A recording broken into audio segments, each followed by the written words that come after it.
Peritele se buka tuir suspeito principal na persona vítima Mariano de Jesus Pereira e a área Golgota Campumbaro. E a terça kala mais ou menos tuksanul ho balung horas Timor-Leste, ema desconhecidos sona jovem ida honaran Mariano de Jesus Araujo e área Golgota, mas PNTL se dá catene motivo husi caso né. Superintendente chefe Orlando Gomes Ateten, foi um incidente que acontece, equipe patrulhamento toqueira se afata no acontecimento, hori halo identificação, no bucatuir suspeito principal sira. E aí tinha vítima kau pendido nebe maka sosalilin atu barreza iha gruta. Depois maquiha suspeito desconhecidos sona vítima kona iha kabun mamar parte karu e acontecimento né itani a vítima evacuadas para o hospital Guido Baldares onde halo tratamento e tinha patrulhamento do analiso ho rir investigação tunga sia fatin acontecimento onde assegura fatin acontecimento e agora rauk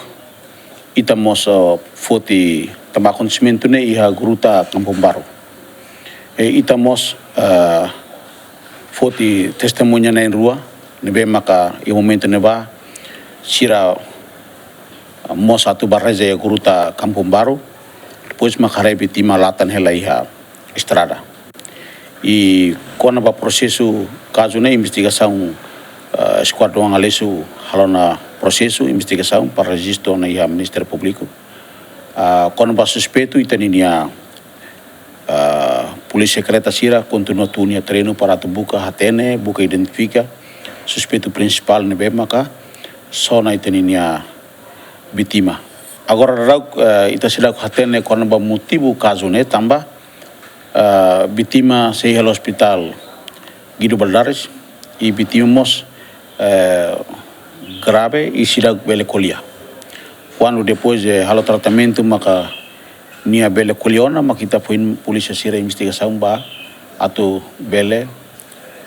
foti nia informação ka declaração para bele hatene lolos motivo si caso né mas bem tem investigação agora rau